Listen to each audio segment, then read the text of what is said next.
మెదక్ జిల్లా కేంద్రంలోని గొవ్వలపల్లి గ్రామ నూతన పాలకవర్గం మంగళవారం అట్టహాసంగా ప్రమాణ స్వీకారం చేసింది. గ్రామ సర్పంచ్గా భూపాల సిద్దిరాములు, ఉప సర్పంచ్గా నీనావత్ స్వామితో పాటు నూతనంగా ఎన్నికైన వార్డు సభ్యులు పదవీ బాధ్యతలు స్వీకరించారు. ఈ సందర్భంగా నూతన సర్పంచ్ సిద్దిరాములు మాట్లాడుతూ గ్రామంలోని ప్రతి గడపకు సంక్షేమ ఫలాలు అందేలా చూస్తామని, ప్రజలకు ఎల్లప్పుడూ అండగా ఉంటామని హామీ ఇచ్చారు. వార్డు సభ్యులు మరియు గ్రామస్తుల సహకారంతో గవ్వలపల్లిని ఆదర్శ గ్రామంగా తీర్చిదిద్దామని పేర్కొన్నారు. పొంక లచ్చయ్య, కొండగళ్ల దేవయ్య, తోట వెంకటేష్, మాలకమ్మరి యాదమ్మ, సూరెడ్డి దివ్య, భూపాల ప్రవీణ్, న్యాతరి భాగ్య మరియు శ్రీశైలం గణేష్లు వార్డు సభ్యులుగా ప్రమాణ స్వీకారం చేశారు.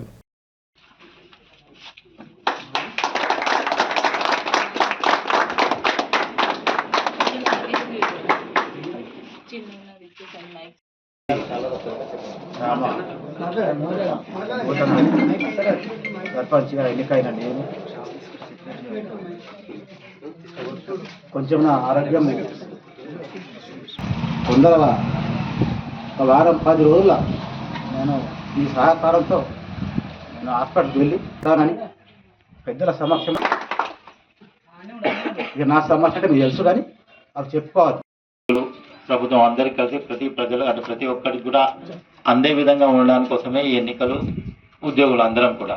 సో దానికోసమే దాంట్లో నిర్వహణ భాగంగానే గ్రామ స్వయం పరిపాలన దినోత్సవం అంటే స్వయం పరిపాలన కోసము ఒక ప్రథమ వ్యక్తి ఉండాలి. కాబట్టి దానికోసం మనం సర్పంచ్ను, ఉప సర్పంచ్ను, వార్డు మెంబర్లను ఎన్నుకుంటున్నాం. సో దానిలో భాగంగానే ఈరోజు ప్రమాణ స్వీకారానికి స్పెషల్ ఆఫీసర్గా నన్ను ఇన్వైట్ చేయడం జరిగింది. దానికి నేను ఇచ్చేసినాను.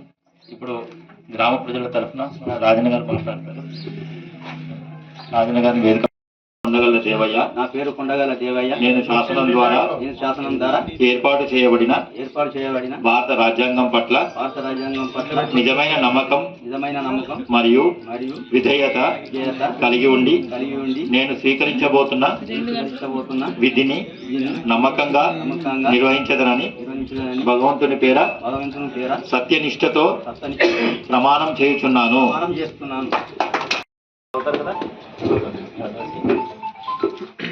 ఇప్పుడు మన సర్పంచ్ అయిన సిద్దిరాములు గారు ప్రమాణాన్ని తాను స్వయంగా చదివి మీకు విన్నవిస్తారు. అలాగే ప్రమాణ స్వీకారంతో తన బాధ్యతలను, విధులను సక్రమంగా నిర్వర్తించి గ్రామానికి అన్ని విధాలుగా సేవలు చేస్తారని మనస్ఫూర్తిగా కోరుకుంటున్నాను. గవ్వలపల్లి గ్రామ పంచాయతీ భూపాల సిద్దిరాములు అను నేను శాసనం ద్వారా ఏర్పాటు చేయబడిన భారత రాజ్యాంగ పట్ల నిజమైన నమ్మకం విధేయత కలిగి ఉంది. నేను స్వీకరించబోతున్న విధిని నమ్మకంగా నిర్వహించేందుకు నిష్ఠతో ప్రమాణం చేయుచున్నాను.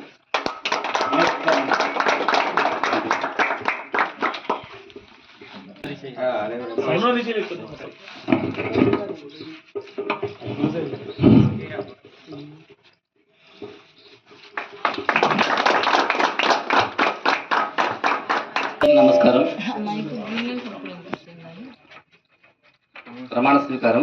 గవ్వలపల్లి గ్రామ పంచాయతీ ఉప సర్పంచ్గా నీనావత్ స్వామి అను నేను శాసనం ద్వారా ఏర్పాటు చేయబడిన భారత రాజ్యాంగం పట్ల నిజమైన నమ్మకం మరియు విధేయత కలిగి ఉంటానని నేను స్వీకరించబడుతుంది.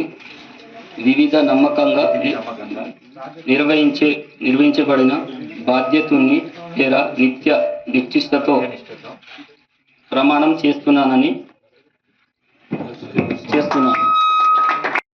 ఇప్పుడే ప్రమాణ స్వీకారం చేసి వారి స్థానంలో కూర్చున్నటువంటి నూతనంగా ఎన్నిక కాబట్టి గవ్వలపల్లి గ్రామ పంచాయతీకి ఎన్నిక కాబట్టినటువంటి బాడీ సర్పంచ్, ఉప సర్పంచ్, వార్డు సభ్యులందరికీ గ్రామం పక్షాన శుభాభినందనలు తెలియజేస్తా ఉన్నా.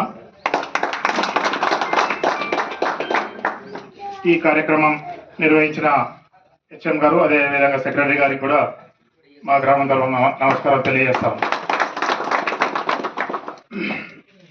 మీరు పబ్లిక్ చెప్పినటువంటి సమస్య అయితే ప్రధాన సమస్య కోతులది ఉన్నది. దాన్ని ఇంకొక అతి తొందరనే వీలైనంత తొందరలో ఒక సమావేశం గ్రామంలో చాటిపి చేపించి ఒక సమావేశం ఏర్పాటు చేసి ఎట్లా చేద్దాం దాని మీద అంటే వాళ్ళని కూడా పిలిపించి, ఎవరైతే కోతులు పట్టుకెళ్తారో వాళ్ళని కూడా పిలిపించి దానికి ఎంత ఖర్చు అవుతుంది, దాన్ని మనం ఎట్లా ఆ ఖర్చును ఎట్లా భరించుకుందాం అనేది కూడా ఖచ్చితంగా ఒక అతి వీలైనంత తొందరలో ఒక గ్రామ సభ ఏర్పాటు చేస్తామని చెప్పి ఈ సభాముఖంగా తెలియజేస్తా ఉన్నాం. ప్రజల నుంచి ఉంటాయి. ఒకటి ఫస్ట్ మంచినీరు, ప్రతి ఇంటికి మంచినీరు అందే విధంగా అయితే ఖచ్చితంగా చర్యలు తీసుకోవాలి. ఇప్పుడు ఒక పాత ట్యాంక్ ఏదైతే 3 ట్యాంకులు ఉండే అప్పుడు ఈ పాత ట్యాంక్ కూలగొట్టడం వల్ల ఆ ఏరియా ఉన్నటువంటి 60-70 ఇళ్ళకు నాకు తెలిసి కొద్ది సమస్యనే ఉన్నది అనుకుంటా. దాన్ని ఎట్లా అధిగమించాలి, ప్లస్ ఉన్న ట్యాంకులకు ఉన్నటువంటి నీళ్లు ఎట్లా పోతున్నాయి ఖచ్చితంగా మీకు అంటే ఇంకా తర్వాత కూడా చెప్తాం. మళ్ళీ ఇప్పుడు అందరు కూడా లేరు. ఇప్పుడున్న మంది అయినా కొంచెం మిగతా వాళ్ళకి పాస్ చేయాలి, ఈ ఏమంటారు మిగతా వాళ్ళకి తెలియజేయాలి. మంచినీళ్ళు వచ్చే వాళ్ళు ఎవరైతే ఉంటారో ఖచ్చితంగా కొంచెం ఆన్ ఆఫ్ అనేది మెయింటైన్ చేసుకోవాలి. ఖచ్చితంగా వాళ్ళు ఆఫ్ చేసుకుంటే మిగతా రాని వాళ్ళకి వెళ్తుంది. సెట్ చేసినాక కూడా మళ్ళీ అంటే మళ్ళీ వృధా నీరు పోకుండా అయితే అరికట్టే దానికి కూడా ఖచ్చితంగా అవసరమైతే మంచినీటి మీద ఒక కమిటీ కూడా ఇస్తాం. ఆ కమిటీ నిర్వహించే బాధ్యతలు నిర్వహిస్తుంది. తర్వాత ఇంకొకటి సెకండ్ సమస్య డ్రైనేజ్, మురికి నీళ్ళు డ్రైనేజ్ వ్యవస్థ ఇప్పుడున్న వ్యవస్థను క్లీన్ చేసి చాలా వరకు కొనకపోగానే అటు ముంగట మూసుకపోయి ఆ జాలలకు కొంచెం రానియకపోవడం, కూడకపోవడం, కాలువ లేకపోవడం కొంచెం అవి ఉన్నాయి. ఆ సమస్యలంతా కూడా కొంచెం టెంపరీగా అయితే ఇప్పుడు ఆ జేసీబీ పెట్టి తీయించేసా, లేకపోతే అది ఫస్ట్ నీళ్ళైతే మురికి నీరు అంతా కూడా ఇమీడియట్గా వెళ్ళిపోయేటట్టు విధంగా ఖచ్చితంగా ఈ రెండవ పని కూడా చేయాల్సిన అవసరం ఉంది. తర్వాత మూడవది లైటింగ్ వ్యవస్థ. ఇప్పుడైతే కొంతవరకు ఉన్నాయి లైటింగ్, ఆడాడ లైట్లు పోయినాయి అనే కంప్లైంట్లు ఉన్నాయి. అవి కామన్గా పోతూనే ఉంటాయి. దాన్ని కూడా ప్రాపర్గా మెయింటైన్ చేస్తూ సిబ్బంది కూడా దయచేసి సిబ్బంది కూడా ఇంతకుముందు సరే ఎట్లా నడిచింది కానీ వీటికి కొంచెం స్ట్రిక్ట్గానే మెయింటైన్ చేయాల్సి వస్తుంది. మీకు కూడా అంటే మిమ్మల్ని కూడా కఠినంగానే మీ పనిని మీరు ఖచ్చితంగా నిర్వహించాలి. సిబ్బంది మీ పని నిర్వహిస్తే ప్రజలకు సరైన సేవలు అందుతాయి. ఇంతకుముందు ఎట్లా జరిగింది అయిపోయింది, కానీ ఈ నుంచి ఎవరి బాధ్యతలను వాళ్ళు ఖచ్చితంగా నిర్వహించాల్సిన అవసరం ఉంటుంది ఖచ్చితంగా.